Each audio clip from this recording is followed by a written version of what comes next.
أحييكم تحية الإسلام تحية أهل الجنان وتحية فيها السلام سلام قال رب الرحيم السلام عليكم ورحمة الله وبركاته.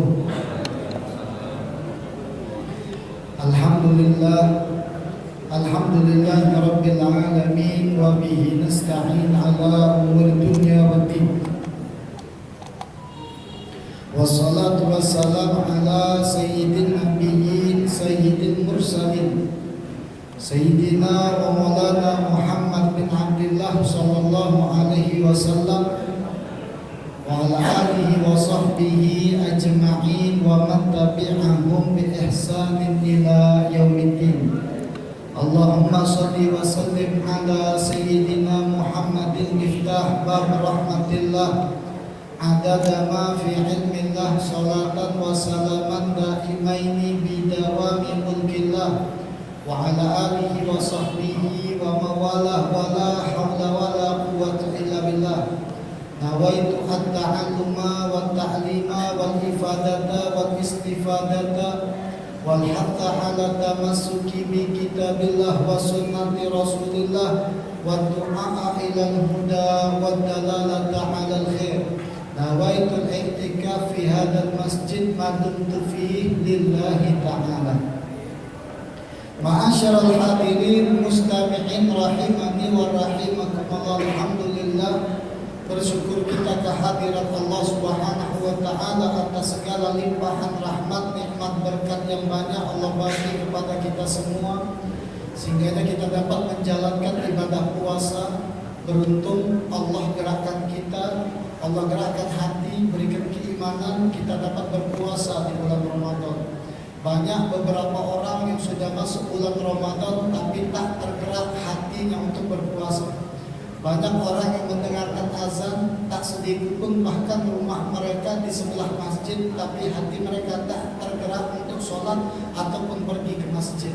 Maka nikmat yang sebegini ini, yang kita dapat berpuasa, kita dapat sholat berjamaah di masjid, adalah nikmat luar biasa yang belum tentu dirasakan oleh orang lain atau muslim lain. Maka dari itu kita minta sama Allah Subhanahu wa taala agar kiranya seluruh amal ibadat ini diterima oleh Allah, dosa-dosa kita diampunkan oleh Allah, aib-aib kita ditutupi oleh Allah, segala hajat, munajat, harapan, doa dan cita-cita kita semuanya diijabah oleh Allah, dan Allah kasih kita kekuatan, Allah kasih kita kesehatan, Allah kasih kita daya upaya untuk menyempurnakan ibadah bulan puasa kita sampai sebulan penuh. Allah ampunkan dosa kita, lalu Allah tutup di usia kita dengan keadaan husnul khatimah, dan jadikan perkumpulan ini jadi sebuah simbol kelak kita berkumpul kembali di surganya Allah Subhanahu wa taala. Amin ya rabbal alamin. Ikhwanil kiram rahimani wa rahimakumullah. Minggu lalu kita membahas tentang Al-Qur'an, karena efeknya adalah fadilah Al-Qur'an. Karena Ramadan ini adalah identik dengan Al-Qur'an. Yang kata Allah, syahrul Ramadan alladzi unzila fihi al-Qur'an hudan linnas wa bayyinatin minal huda wal furqan. Bulan Ramadan ini adalah bulan di mana diturunkannya Al-Qur'an, dan Al-Qur'an sebagai petunjuk bagi manusia dan pembeda antara kebaikan dan kebatilan. Makanya Al-Qur'an ini Ramadan ini identik dengan Al-Qur'an. Ramadan pasti baca Al-Qur'an. Makanya aneh kalau wong masuk bulan Ramadan tak baca Al-Quran, aneh. Kita tak mungkin bisa memaksakan beberapa wong untuk bisa mengkhatamkan Al-Quran. Kita tak bisa memaksakan seorang tuh harus khatam Al-Quran. Tapi bagusnya ketika kita masuk bulan Ramadan, kita bisa mengkhatamkan Al-Quran kita. Karena tadi Ramadan identik dengan Al-Quran. Bahkan kata para ulama, untuk kita menghasad, apa itu hasad? Untuk memanen daripada tanaman kita di bulan-bulan sebelumnya adalah dengan cara wasilahnya berpuasa dan minyaknya itu baca Al-Quran. Maka dari sini kita minta sama Allah, ya Allah, gerakkan hati kita untuk baca Al-Quran. Kalau sehari bisa 1 juz, tidak dapat setengah juz, tidak dapat 2 lembar setengah sampai habis. Atau kalau tidak sehari seayat sudah lebih dari cukup. Zolim dan diri kita kalau tidak mampu baca Al-Quran sehari Nanti kita minta sama Allah jangan sampai disebut kata para ulama bukan diri kita yang malas baca Al-Quran, tapi Al-Quran yang malas dibaca oleh kita. Waliyadzubillah. Dan orang-orang itu disebut sebagai orang yang mahjur. Apa itu mahjur? Orang yang diboikot kata Nabi Muhammad oleh Al-Quran. Al-Quran diboikot dia karena Al-Quran merasa tidak sudi dibaca oleh dia. Waliyadzubillah. Maka dari sini gerakkan hati kita, sehari baca satu ayat deh. Sekarang dulu aku saya menggalakkan orang-orang baca Al-Quran itu sehari satu juz.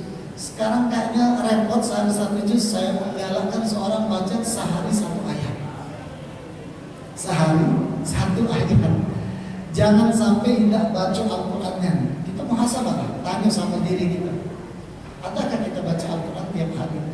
Sedekat apa kita dengan Al-Quran? Nanti insya Allah kita ya minta sama Allah kita termasuk ahlul Quran, ahli orang-orang yang dekat sama Al-Quran.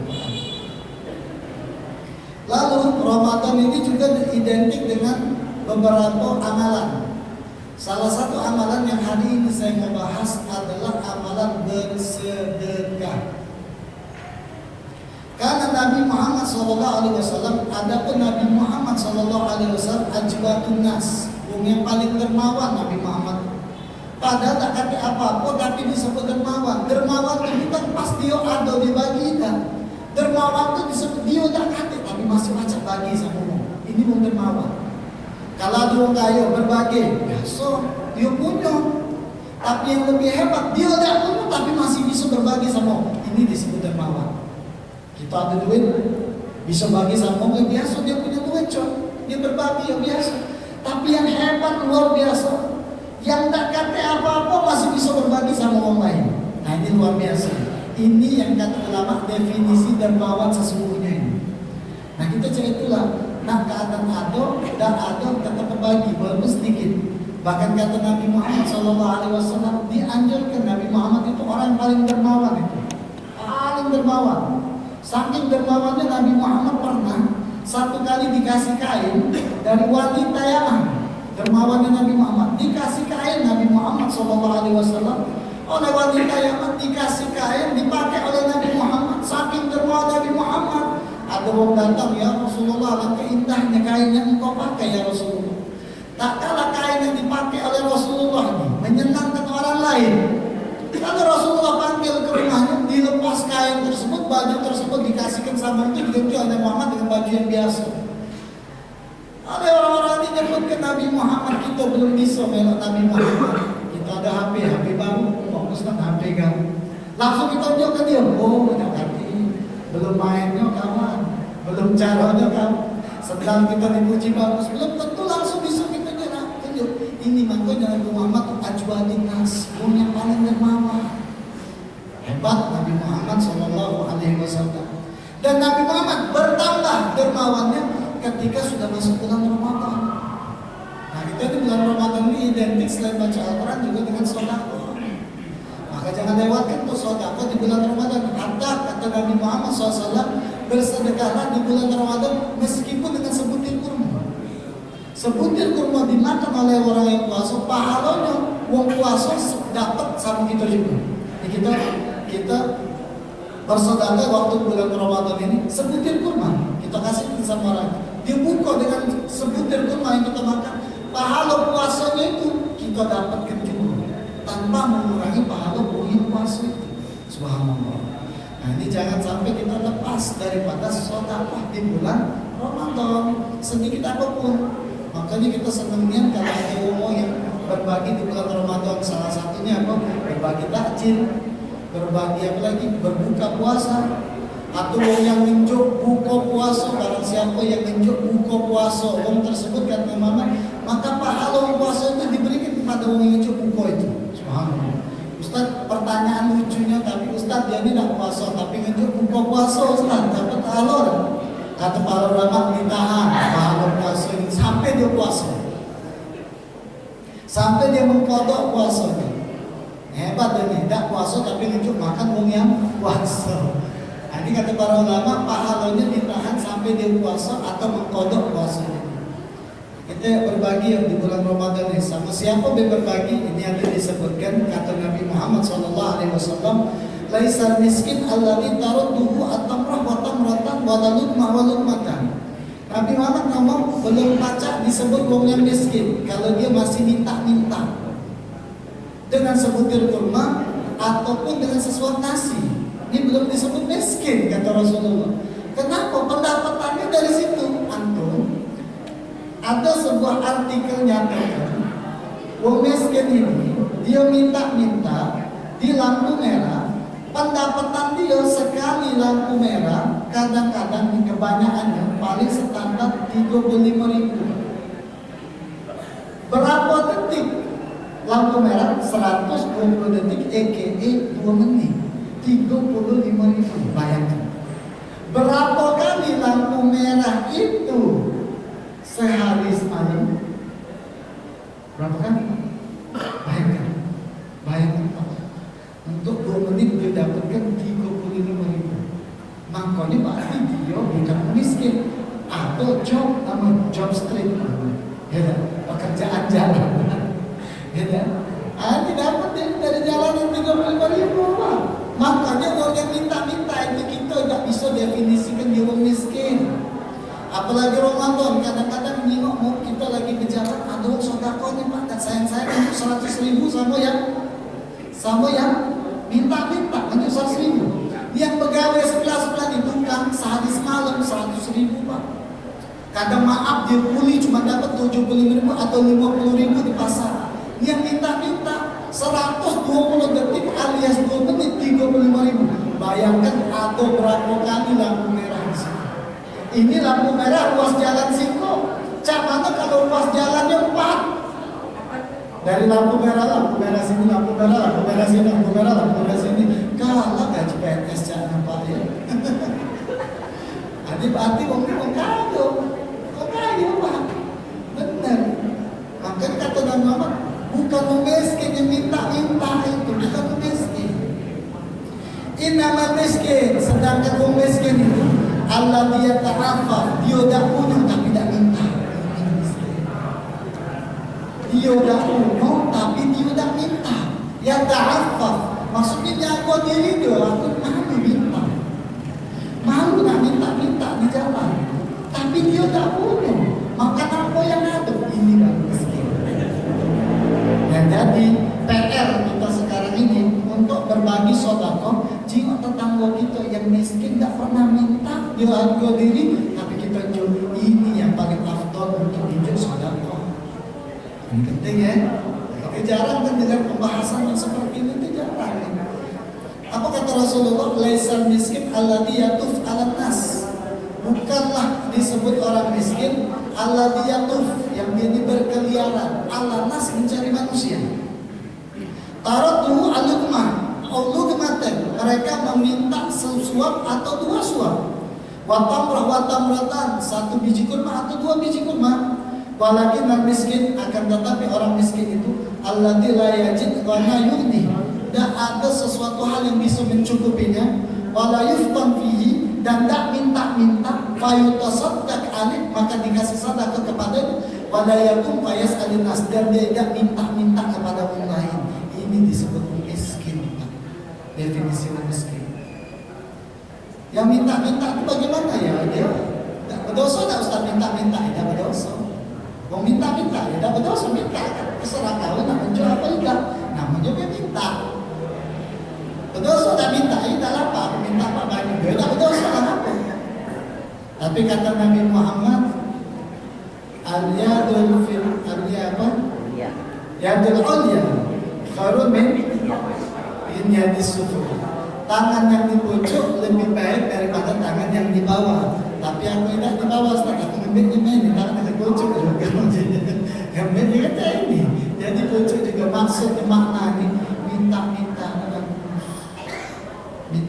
Mintalah sama Allah atau orang yang kau percayai sebagai tali kasih.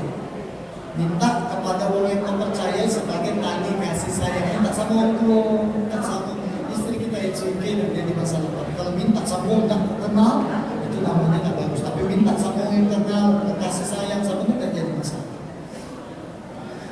Qala al-Khattabi, disebutkan oleh Imam Khattabi wa ghairuhu dan ulama yang lain, innama nafa sallallahu alaihi wasallam al-maskanah anis sa'il atau waf.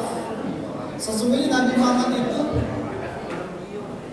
menafikan definisi kemiskinan bagi orang-orang yang minta berkeliling, li'annahu ta'ti al-kifayah, karena di pekerjaannya itu mencukupkan dirinya.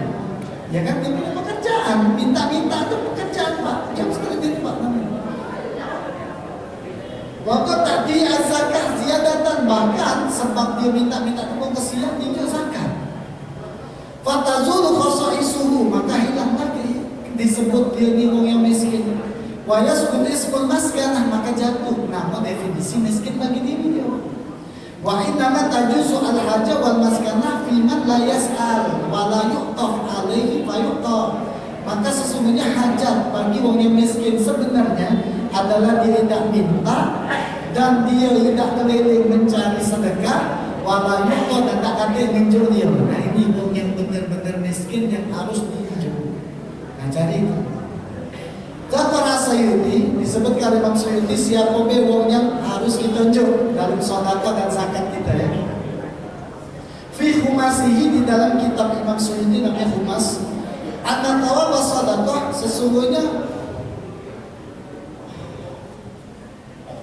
sesungguhnya pahala sedekah itu ada 5 jenisnya. Jadi ada 5 levelnya. Jadi pahala sedekah ada 5 levelnya. Wahidah bi asyra, 1/10. Kalau kita menjual sedekah ini nilainya 1/10. Kepada siapa? Allah sahih jisim, kepada wong yang sehat badannya. Ngajak buka wong yang sehat kalau kata cacat, wongnya punya duit segala macam, ngajak dia makan. Sedekah Pak, tapi nilainya 1/10.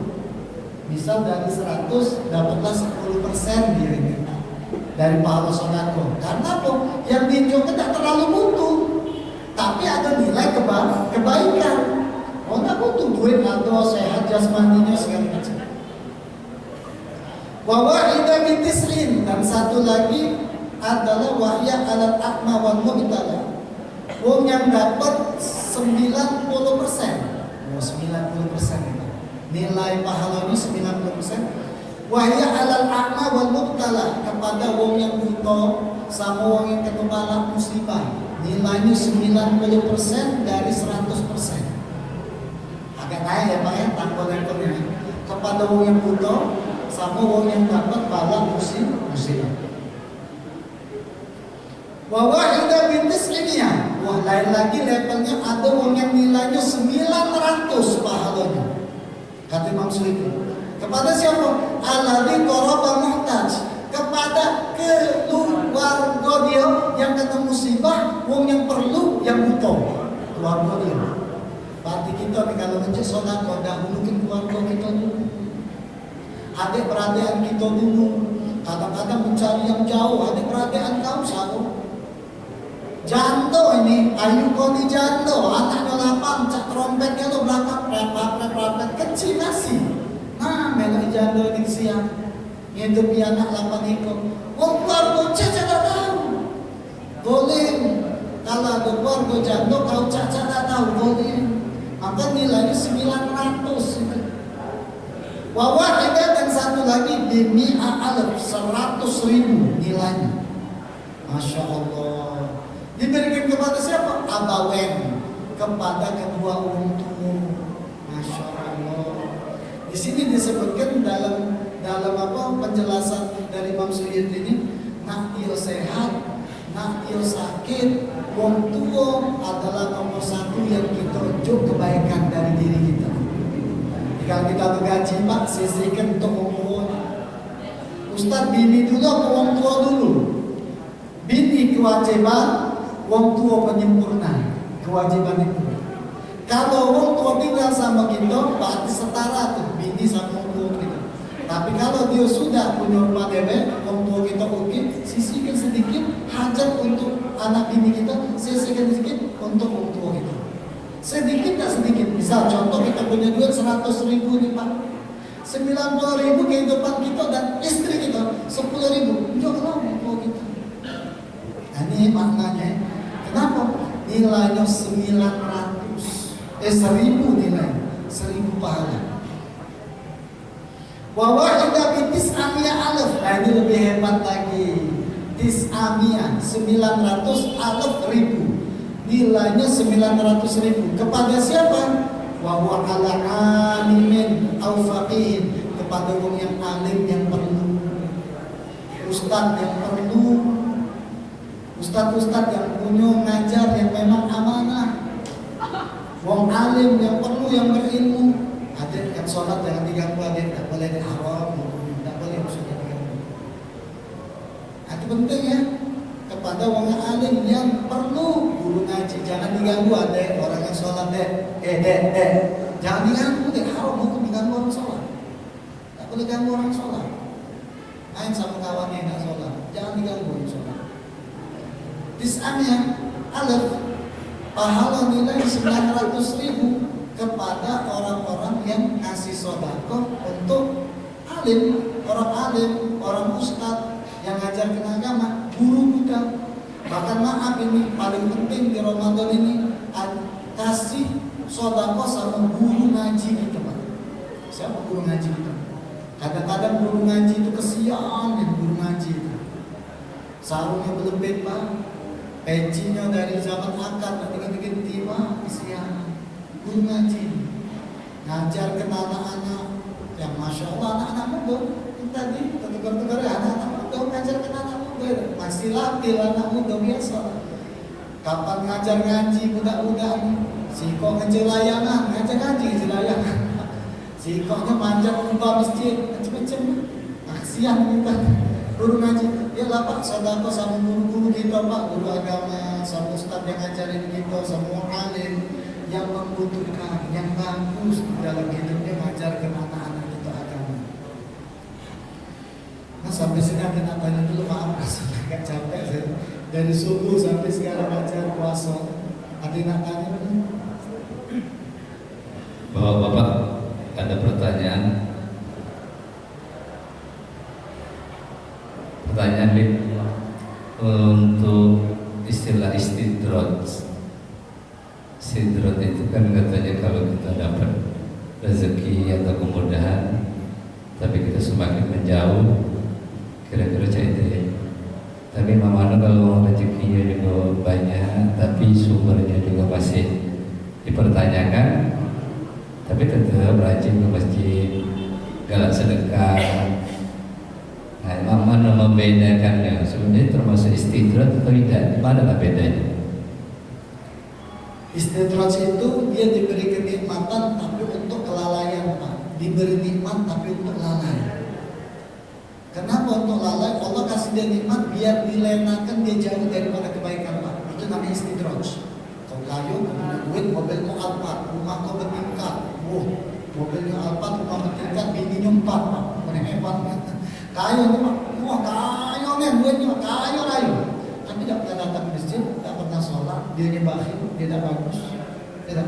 Orang seperti ini disebut istidroj. Allah kasih dia nikmat untuk dilenakan dan dilalaikan, Pak. Namanya istidroj. Beda konteks ketika Bapak tadi bertanya. Konteksnya ada uang yang kayu rayu, tapi hasilnya itu dari yang kita tidak tahu kehalalannya. Nah, pelajaran pertama ya dari kalimat itu, satu, dilarang bagi kita untuk suudzon. Satu, selagi kita tidak tahu, jangan mencari tahu. Suudzon itu namanya, sudahlah dia kayu.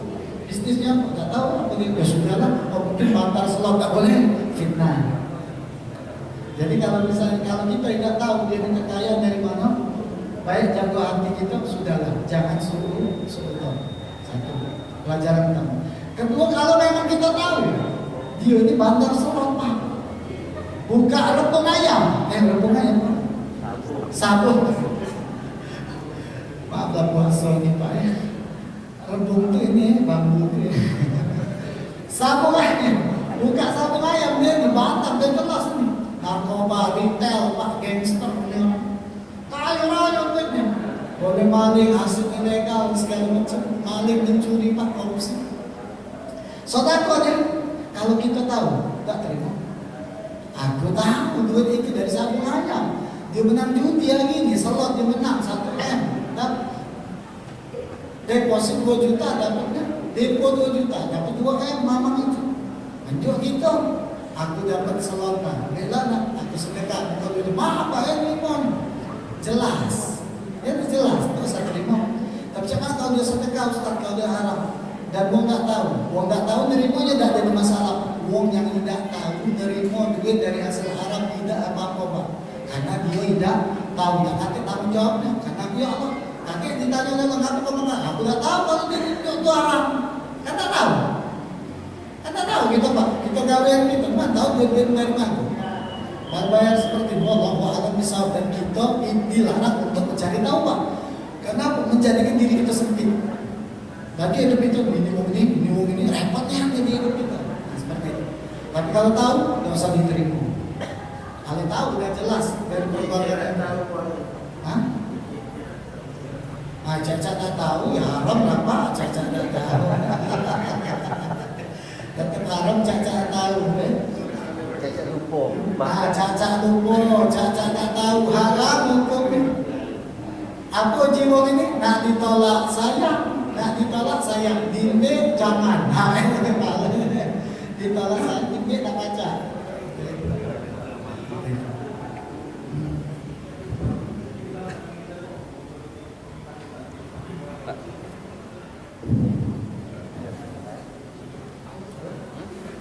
Biar yang lain tahu. Belum jelas.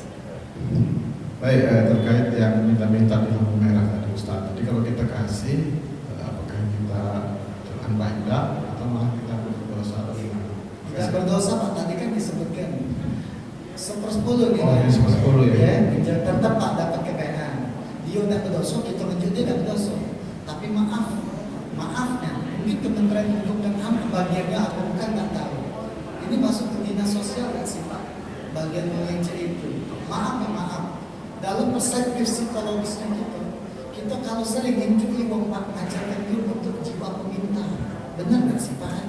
Apa yang salahnya? Aku baca dalam perspektif psikologis. Manusia ini kalau terus kita bantu Pak, dia akan mandiri dan tidak akan bisa. Kita punya anak Pak, kita sokong terus lagi dia belajar Pak. Tapi atau satu hari biarkan dia belajar mandiri Pak. Biarkan dia hidup belajar diri. Kalau tidak tahu tanya, tapi sisanya ini kau punya masalah, solusi kau terjadikan. Karena aku bakal tak kate lagi, aku bakal mati. Apakah selama-lamanya kau sama aku? Kan tidak, seperti itu maksudnya. Nah kita ketika dia minta, kita berdosa tidak. Terus dia berdosa tidak juga dia berdosa. Dari mana nilai kau sendiri minta? Aku menjaga itu. Kecuali Pak dia minta nodok pistol, dimaling merampok namanya. Beda lagi makna konsepnya. Jadi saat ngejo apa ya terserah antum. Nah ngejo apa ya terserah antum. Karena ada nilainya juga Pak. 1/10 tadi dikinian. Dia soalnya tapi dia minta Pak. Karena tidak tahu dia makan apa belum. Tahu alam besar. Tapi tidak boleh seutuh. Tak ngejo payu tidak sudah bahasanya. Tapi dalam perspektif psikologis kita nih, kalau ada uang yang minta terus datang ke rumah kita sama naik, ada Pak maaf Pak di Kuto tuh aku tahunya uang ini tinggalnya di daerah Hulu Pak. Kenapa uang ini tinggal di daerah Hulu? Akan majelis taklimnya di mana-mana Pak ya, di masjid ini, jangan kemana-mana Pak. Aku ketemu bapak-bapak ini di Kuto, ketemu bapak ini sampai KM 10 Pak. Ketemu lagi sama bapak, mama kantong. Sampai kemana lagi? Di 13 Hulu. Aku majelis Pak, sampai ke M10. Gaduh mamang ini. Wah hebat mamang ini mencari sedekah. Bahasa. Terakhir Pak aku di 3 Hulu, ketemu mamang ini. Akhirnya aku diisi. Nanya sama jamaah, kamu kenal gak sama bapak ini? Ayo rumahnya sini lah. Rupanya rumahnya di 3 Hulu. Minta-mintanya sampai ke M10 Pak. Dan itu tiap hari. Nah semakin kita menjadi dia ini, badannya sehat, seperti dia itu sudah jadi kebutuhan dia. Akhirnya Pak males nak bergawi. Padahal orang yang malas bergawi kata Imam Ibn Hanbal dilaknatkan itu. Kau punya kebutuhan makan. Ya inilah pencarian aku minta-minta, mengurangi harga diri kau sebagai muslim. Kita jiwa maaf. Bukan kita tak ngomong ras atau etnik atau sara tidak. Aku tidak pernah Cina minta-minta. Aku tinggal di tempat orang Cina, banyak orang Cina di Cina kebon Pak. Bahasa istilahnya itu ya, bukan mengurangi ras etnik, tidak sara atau tidak waliyadzubillah. Maksud istilah Cina kebon ini Cina biasa Pak, levelnya agak di bawah lah biasa. Nah, tak ngomong tuh takut kaget salah gitu nih. Tapi ngambil pelajaran pentingnya, aku sepanjang hayat aku nih Pak, tak pernah nengok Cina tuh minta-minta. Aku pernah tinggal di daerah Tembok Baru, di situ daerah Padmadaya, banyak orang Cina yang kehidupannya artinya di bawah rata-rata. Ya biasa, miskin nanti, bukan tapi tidak. Nah itu yang aku mau kedua, solidaritas orang Chinese itu tinggi.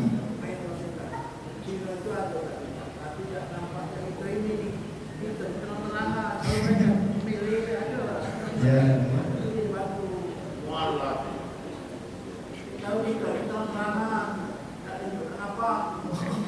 Gak tunjuk tak apa.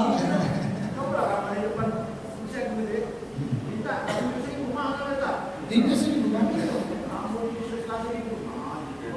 Sedekah berapa baru? Tapi beneran gitu, tapi bener Pak, kita pernah nengok ada orang Cina minta terancak gitu kali ya, kalau dia minta di khusus uang itu ya kita kan yang baca dan mencari. Tapi kita kan udah jelasnya minta. Nah ini jadi PR Pak, jadi PR. Ya Indonesia ini negara kita ini banyak PR, banyak PR. Kalau nak ngomong sebudak kalah, budak ini MBG itu Pak kalah. Kalau nak ngomong budak kalah, budak dan dapur MBG itu PR-nya Indonesia banyak. Satu Pak, masalah SDM, kurang SDM. Maaf Pak kalau kita berperang nih Pak, rudal Pak, perang gitu, perang rudal. Jangan ke rudal Pak, nggak nyampe ke target bantuan sosial, nggak nyampe ke target Pak. Rudal dulu. Maaf yang aku ngomong ini, minta tolong nih. Yang di sini potong, antum tahulah sudah gitu aja ceritanya lah. Aku nanti motor hati dan kita tahulah sini potong lagi, sini potong lagi. Ini semalam Pak aku ceramah, uang yang pegawai di MBG, ini kejujuran mereka nih Pak sama kita. Habib dari kami Dewi MBG ngomong cak manu Habib, cak manu aku nih. Nilai dari pemerintah ini nilainya 15.000, tapi nyampe ke uang yang terdapat MBG cuma 7.500. Apa Pak gitu? Benar gitu. Cak manu lagi gitu. Makanya rakyat ini banyak yang merong-rong sudah hapus BMBG, keluar ke duit nilainya berapa? Ada yang meminta 15.000, cuma 15.000 sudah. Ya Pak penting Pak, kemarin Pak pesantren kami 40 uang Pak keracunan BMBG. Bukan bagusnya loh pemerintah itu, bagus pemerintah, bagus. Presiden benar-benar ini bukan aku nak mencilat waliyadzubillah. Program unjuk makan ini bagus. Sama macam di Jepang Pak, India. Tapi Jepang itu di sekolahnya di dapur, atau chef no, atau nilai gizi no, masaknya di tempat. Ini masak no dari semalam Pak, jam 10 siang gitu. Maaf Pak, kami kemarin tunjuk Taiwan, kapan dibuka? Maaf Pak, kok Taiwan itu Pak gak basi Pak. Ya Allah, makanya Umi, untuk apa dana miliaran ini? Nah ini lah bahasanya. Kalau hasilnya tidak termakan dan keracunan itu, kalau alam tempat-tempat lain, kami Pak kalau ini nampak kemana? Ini lah, uangnya ada sakit kemarin keracunan. Keracunan Pak makan. Makanya cobalah nilai duit itu berapa? Pemerintah ngajak nilai 15.000, kalkulasi selama sebulan. Jangan, jangan dipotong lagi, minta tolong. Sudah, nyok labung ini. Maknya makan, bapaknya makan, anaknya makan. Lebih bermanfaat. Ini potong nilai lagi. Ini dimarkup demi Allah Pak, Allah ya Pak. Wong ini ngomong kami markup harganya di 6.000 sekilo jadi 16.000. Allah haramnya kamu. Demi Allah Pak, sumpah nih, benar kamu. Ini mau ngomong, maksudnya itu ya Allah, sudahlah, ini sudahlah, mari kita perbaiki. Kenapa rupanya niat baik dari pemerintah itu SDM-nya yang salah. PR kita besar. Pertama kali menurut aku, pertama kali untuk memajukan Indonesia ini adalah SDM. Beneran? SDM. Pentingnya SDM itu. Pentingnya belajar, pentingnya ke sekolah, pentingnya etikat baik. Karena itu dengan negara-negara maju, SDM penting. Itu PR paling top, paling puncak itu adalah pembinaan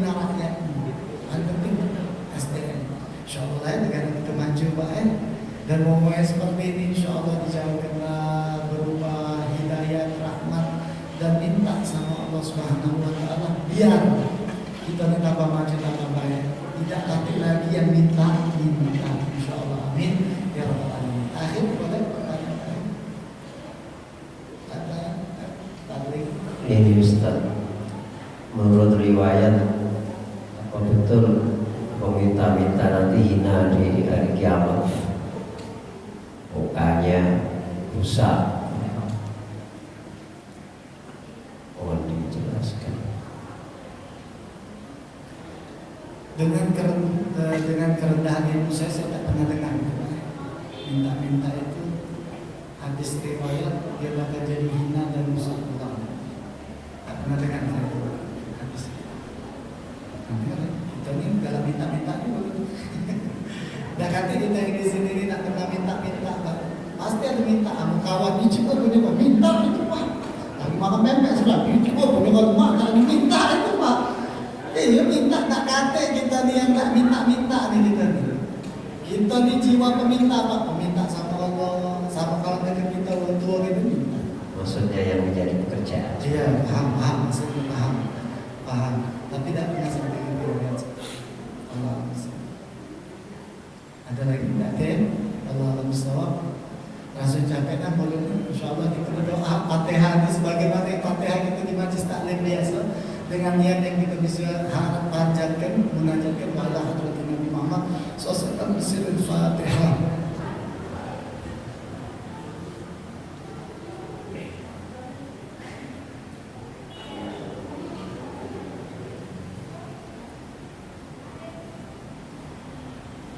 Walafu minkum wa billahi taufiq. Assalamualaikum.